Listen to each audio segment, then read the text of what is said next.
Welcome to The Millionaire Hairstylist, where our mission is to improve the financial well-being of hairstylists and creative professionals. In this episode, when Cash finds himself unexpectedly riding along to his wife's beauty appointment, and Jordan is sent a surprising package in the mail from a hot new health startup, the net result is a conversation around unique marketing tactics that you can use to find new customers, retain customers, and even win back customers who may have walked away from you and your business as a hairstylist or salon owner. We like to say often that you can learn so much from people outside the beauty industry and from the businesses that are succeeding in unique and interesting ways that can be applied in your business today. And that's what we'll dive into in this conversation. Let's go. So I am getting more and more involved in the beauty industry from a product perspective.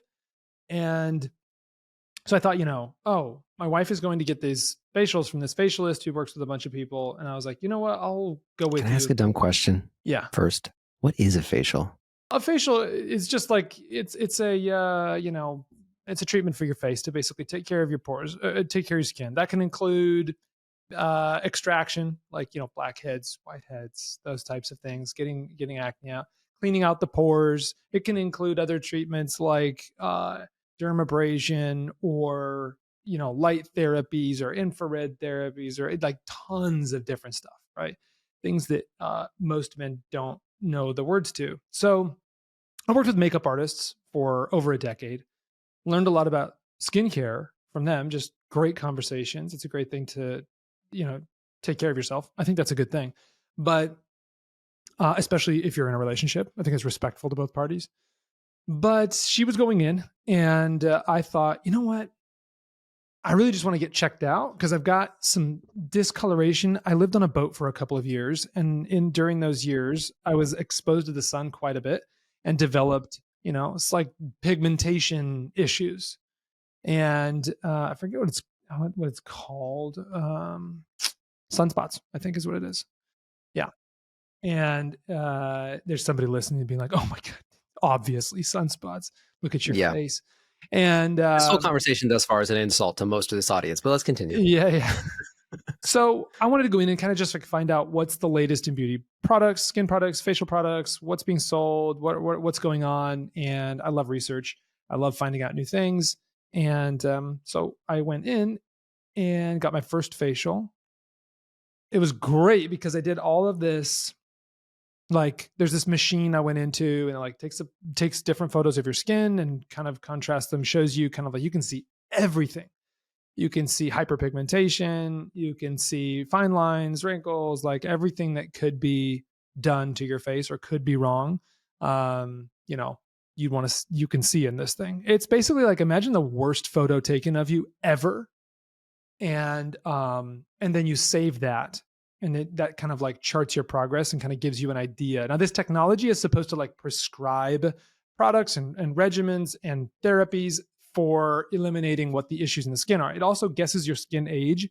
It put me at 41, which I'm not 41. You are not 41. Yeah. No. So, and not that any of this affected my decision or anything. I wasn't like, oh my God, it thinks I'm older, so I have to buy this stuff.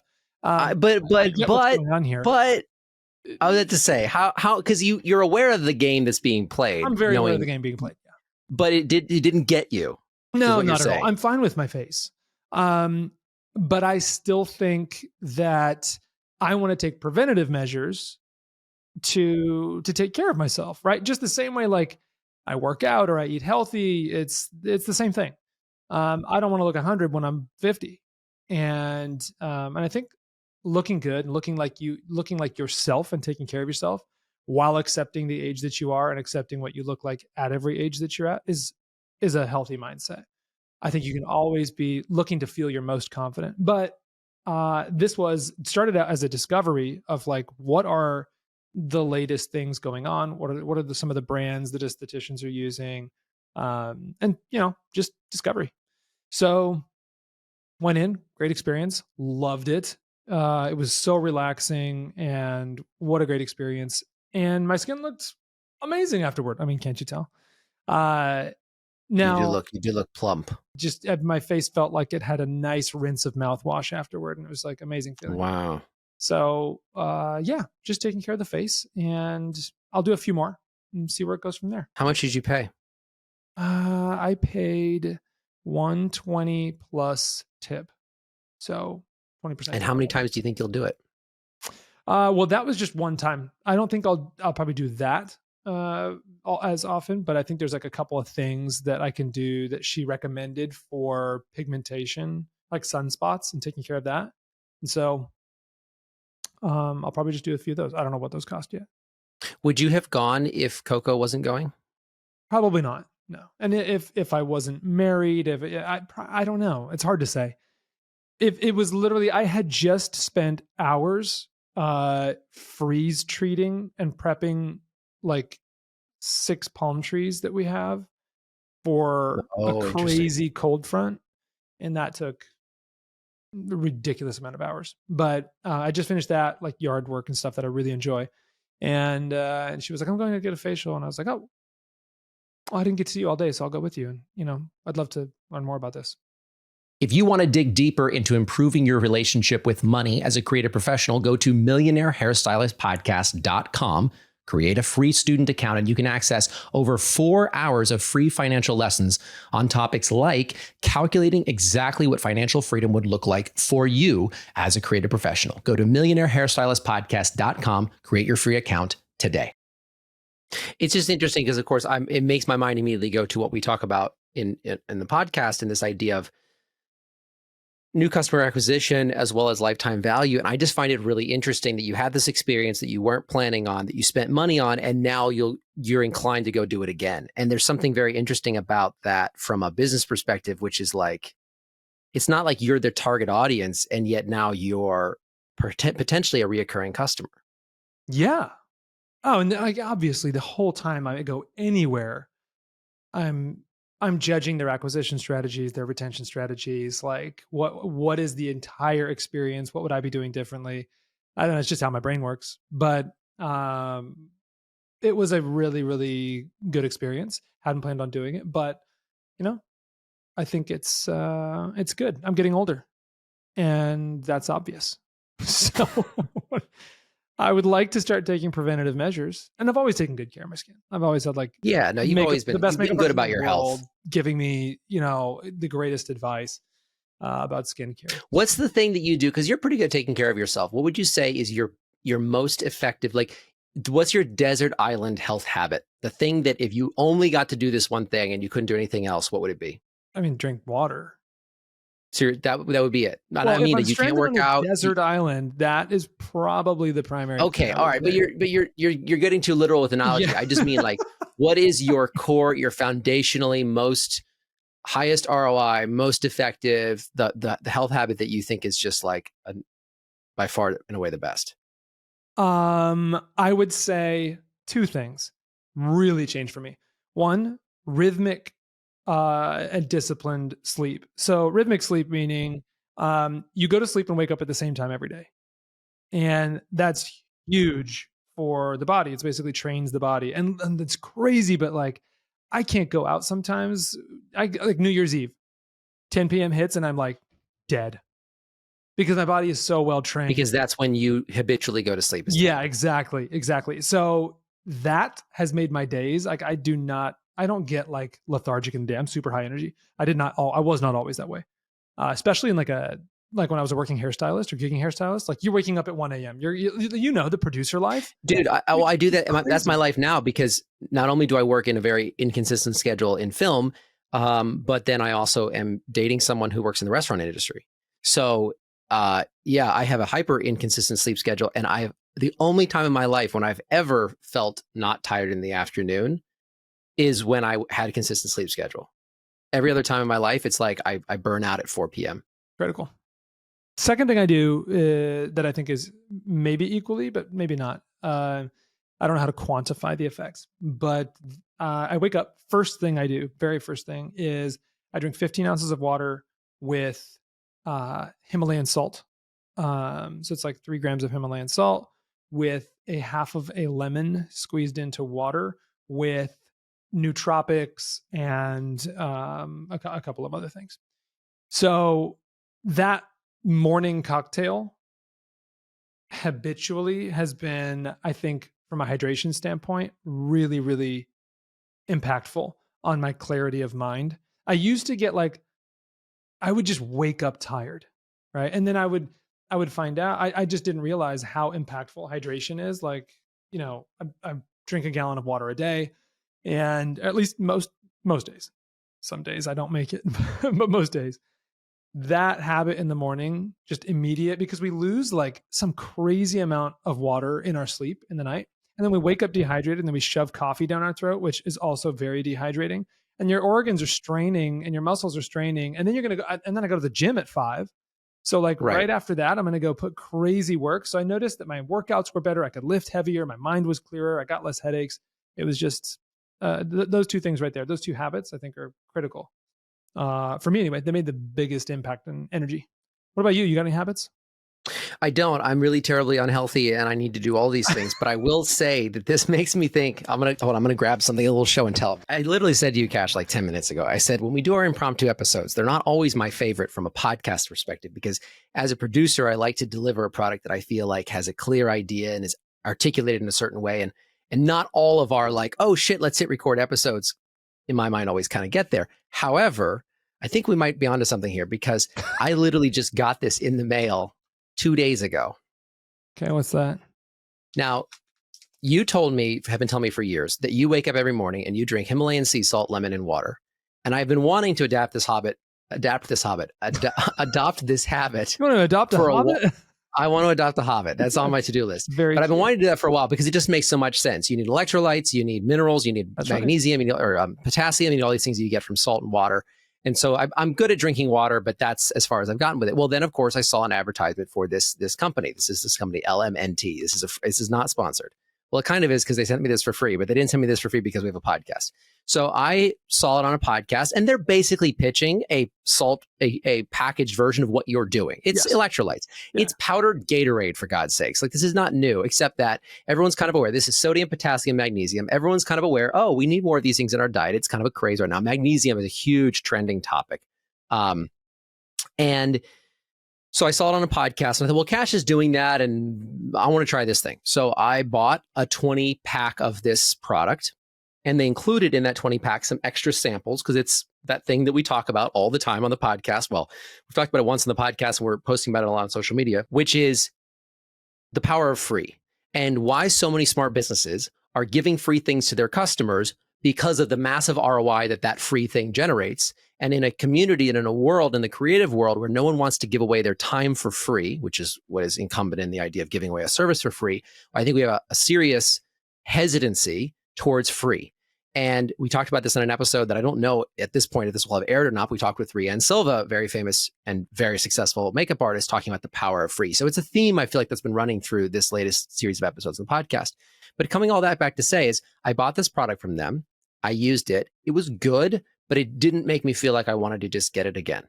I didn't want to go spend more money on it, especially because I thought, I'm just going to put some salt in a cup of water one of these days when I get my act together and do what Cash is doing. I did not order this. They sent this to me out of the blue. So I was a customer once. I didn't reorder. And some genius over at this LMNT company knows, hey, a percentage of people that came in and tried once and that don't come back could be recovered. Yep. That's called a win back. A win back strategy. And they sent me this. Now, the problem is they sent me the 3 flavors I disliked the most. So slight miss there. However, I saw this in the mail and it made me smile, because I thought, this is a very smart company, because maybe I liked the product. Maybe I meant to reorder. Maybe I'm not going to put salt water and lemon in a cup because I know that's what I can do, and I don't want to spend the money because I'm trying to be frugal. But for a certain percentage of people that just didn't remember to place the order again, or just got busy with their lives, this is so much more effective than trying to email me nonstop and get me to reorder. Well, here's why this is super effective. Very effective. There's 2 things I think the company did really well here. Is one, they realized that New Year's resolution time is probably the most likely for someone to pick up a new habit. So it's great for these companies to be like slamming on marketing in the New Year's resolution season when it comes to health and fitness. That's like one of the key categories in health and fitness. Finance companies as well, and social stuff. Like, I'm going to, get on a dating app or things like that. Right. So the 3 core human drivers: wealth, health, and relationships. The second thing they probably did was took their lowest selling inventory and said, we're not moving this anyway. we might as well give this away Maybe because so. it's a total loss if we don't sell it. And while Jordan doesn't like it, a percentage of people do. And maybe it is just let's get back in people's doors, get back in people's minds, and use the lowest turning inventory to do that. Now, it's a questionable strategy for using your lowest performer, but you've got to do something with dead inventory. You got to move it and turn it into something. And so it could have been part of that strategy where they send out your least favorite, which are probably most people's least favorites, and get it off the shelf. Great time of year to do it, and then call it a loss, and take the tax benefits. It just is really smart. And I think inventory. because we posted about this on Social Cash, and I think people get very hung up in, I saw someone say, well, when I gave away a free service, I got a bunch of people that never came back again. It was like a Groupon. And I think that people are getting hung up on the specifics. It may not make sense for you to give away a free service. Absolutely. It may not. Yeah, it may not. What may make sense is, what can you give away for free?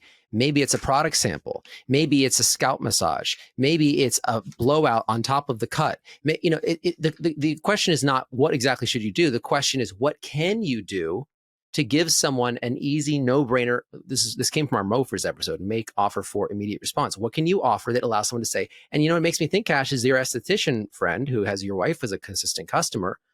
What if they had said, it's the new year, if you come in and bring your husband, we will give you a free fill in the blank. She's doing that. She's actually doing really well. She just got her own building. She brought in laser hair removal. She brought in a masseuse. She's got basically developing an entire luxury spa with a bunch of different services. And it's a really cool place, really nice. She's doing a good job. It's still under construction right now, but she's like sneaking us in. So the strategy, she has like an area for the husbands or whatever if they come. And I think it's really cool that that's an area where they can get something done. Like they can buy a service, or they can like, what is it, just like wood that they can split with like an axe and just like a stack of fire? Like, what do you mean an area for the husbands? Okay, so good retailers know there's always going to be seats around the changing rooms, right? A good retailer is going to want to put seats in there, because the less comfortable that the partner is, the quicker they're going to whine, and the quicker they whine and nag about leaving, the quicker that person leaves the store. So there's two parties a lot of times in shopping. Most people don't just go shopping alone most often. They're with a spouse, or they're with a friend, or they're with a kid or somebody, right? And so if you can make the partner who's not shopping most comfortable, then your chance of keeping that person in the store for a longer period of time, which obviously correlates to higher conversion rates, is higher.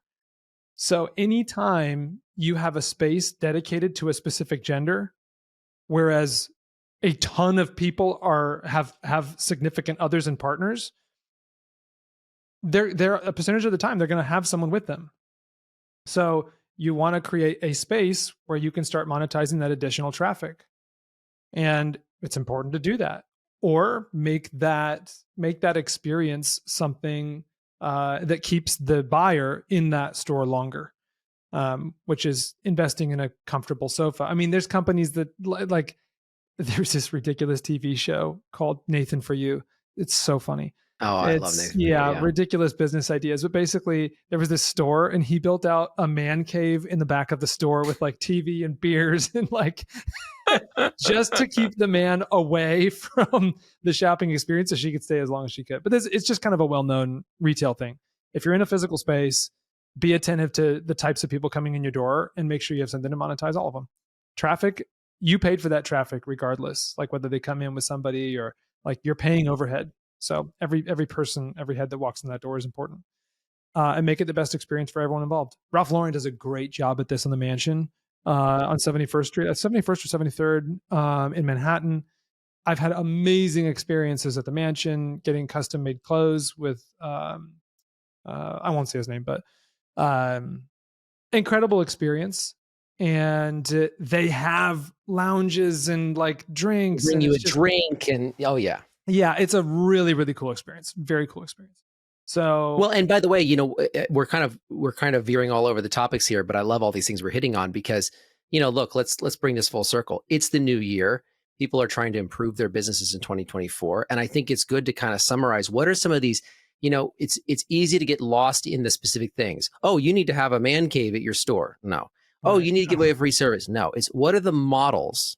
What are the models that successful businesses use to maximize the value they get from each customer, to bring in new customers, and to increase the lifetime value of those customers? So this company is giving away for free. Excuse my French. They're giving away free product to someone that they haven't seen in a while. Are there customers you haven't seen in a while that you need to win back? Your esthetician is creating a section so that partners and ride-alongs of clients can come in and maybe get talked into a service.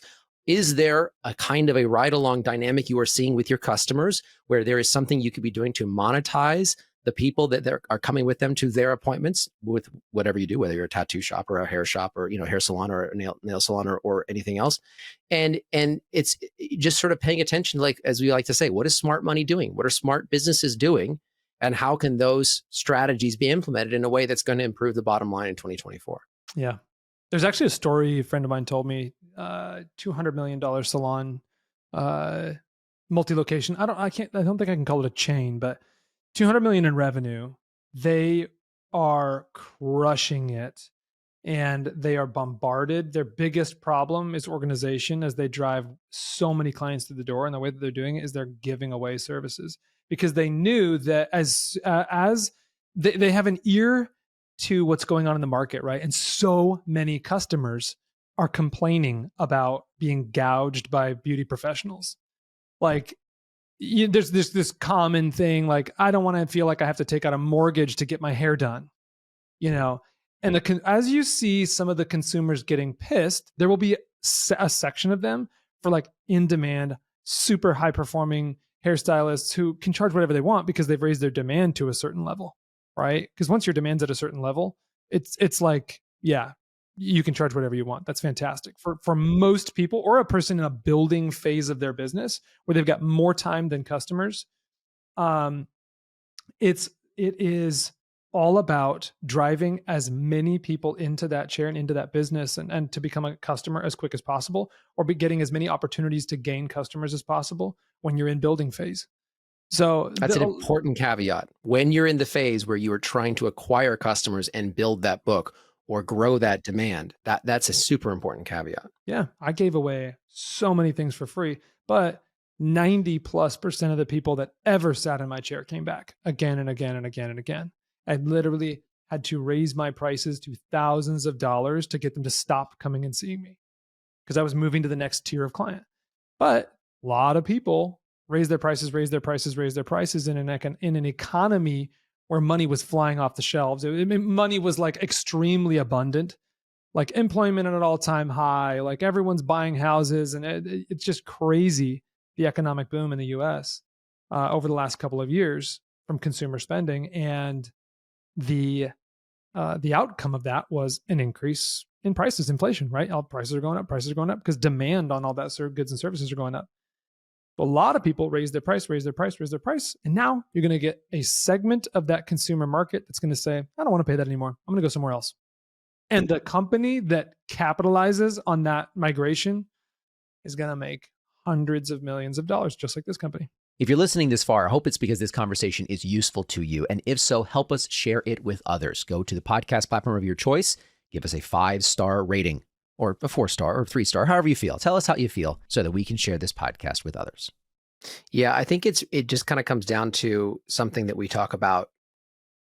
We'll talk about this in another episode, but just even like success in social media, like so much about success in business is just about paying attention. It's just about, and this is one of the reasons we had a clip recently that we posted on Instagram that was about why being fully booked is bad for your business. And I think a lot of people saw that post and thought, yeah, I don't want to be fully booked. People said this in the comments. I don't want to be fully booked because what if I want to go to my kid's soccer game? Or I don't want to be fully booked because, I want to have a life. And those are very valid reasons to limit your availability. It also helps with increasing the demand for your service, and it allows you to charge certain things if you have consistent demand. But I think some people kind of missed the core of what you were actually saying in that clip, which was The reason you don't want to be fully booked is because you need the time as a business owner to be, you need the time to be paying attention to how your business is going to grow, to be figuring out what's next for your business, to be figuring out what other businesses are doing. You need that headspace where you are not booked and you're not dealing with the minutia of your business, so that you can be kind of thinking and like looking around and going, okay, what's next? Because you can't stay in the same place. What got you here won't get you there. Like, you're at a certain place in your business, you need to get to the next level, whatever that is. You want to grow, you want to build, and you're not going to do that if you're fully booked. And then with that time that you can generate, this is what I see you doing a lot, Cash, is I see you researching, I see you learning, I see you paying attention, I see you looking around and thinking, what are these additional places my business can go, or where can I take my money and invest it, or, and that's what you're doing with that free time. And that's a really, I think, important distinction on that concept. It is, yeah. You've got to have that extra time to work on the business. It's a rudimentary concept, sort of a, business owners, what do you call it? Euphemism, Truism. or a common phrase people say, work on your business, not in your business. But as a creative entrepreneur or professional, the difference between you and everyone else is that you have to master the execution of a single practice, right? You've got to be a masterful practitioner. Whatever it is you do, you have to be good at it. And that takes time and dedication and education and all of these things that you have to do. But on the flip side of that, you also have to figure out how to monetize that in a way that allows you to live the lifestyle you want to live. And that is double the burden of your typical path in any other career or profession, right? So let's say you go to college, you take the college, and you're going to go get a job, and you're going to work in marketing. You do marketing, you get paid, and you just get better at marketing, and you grow, and maybe you go to another career hop, and you climb the corporate ladder, and that's your career. You don't need to know what's going on in the sales department as much. Well, maybe you do as a marketer, but let's say in HR, you don't really need to know what's going on in the corporate offices when they're selecting new office spaces. You're marketing for the business, right? As a creative professional and as a master practitioner who also is a solopreneur or a small business owner, you have to know, like our conversation with the founder of Beauty Blender, Rianne. She's got a multi-$100 million business, and it's been around for a long time and survived the test of time. And she says, I need to know everything. I know every department. There's no department I hate more than the other, whether it's doing the makeup or being on set or charming clients or solving HR problems or tax issues or lawsuits. I'm in them all.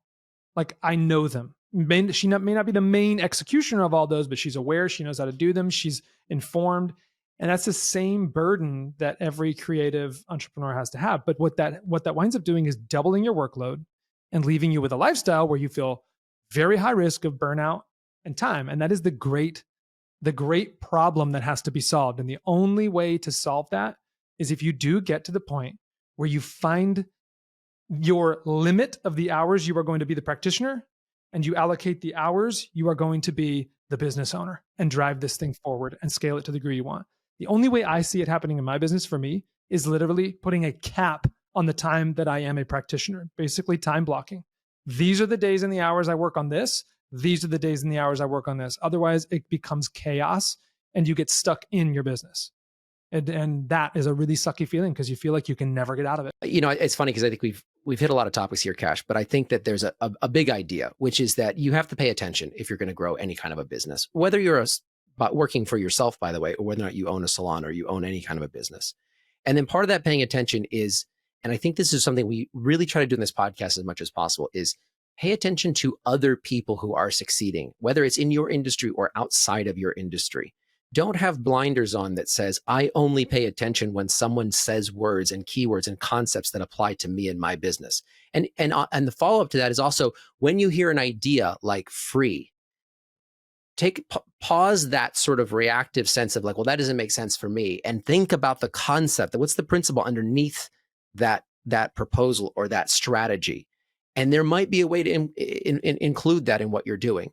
And then from there, it's how can you pay attention and how can you try new things? You're always testing, I know, in your business's cash, so that in 2024, you're breaking new ground. You're growing in ways you haven't grown before. You're trying strategies and doing things that you hadn't considered in 2023.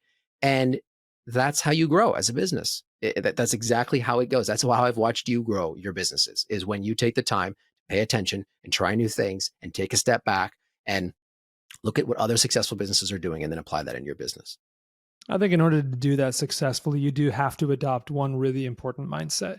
And that is that you may make less money for a period of time. You may, I'm not saying this is a guarantee. It may require you limit your hours raking in the dough. It can be very addicting to win. And that can be one of the most dangerous things that you can get addicted to, because you will make sacrifices that absolutely do not pay off in your attempt to scale. They don't align. What you're trying to do is win now and get what you want now and really quickly, when really you're sacrificing a much larger payoff with a better lifestyle, with more time, and taking your business places that it couldn't go if you didn't take these early sacrifices. So picking up an investor's mindset and saying, look, like, I'm going to invest time right now. Like, I've invested 3 years into one of my businesses and seen zero financial return because everything goes right back into it, right? So nothing. I've never taken a paycheck. I'm making another investment into a company as a VC, and it's probably 3 to 5 years before I get paid, maybe even longer. But the payout should be very consequential, right? It's an investment. So we all recognize the risk there. But I'm putting time, I'm putting money toward things and pushing off the return. And if you can delay that and understand, hey, I'm making some time sacrifices and some income sacrifices right now so I can work on my business, get organized, scale it up to a degree where I can eventually earn some freedom. That's going to be a powerful move, but it takes a really, really big shift in mindset to be like, you know what? I'm going to avoid some luxuries for the next 2 years because I'm going to cut back my working hours and work on my business. But the 3-4 years after that should be looking a lot better than these ones. If you're a hairstylist, if you're a creative professional, and you are interested in your financial well-being, remember to like and subscribe so that more episodes just like this one show up in your YouTube feed.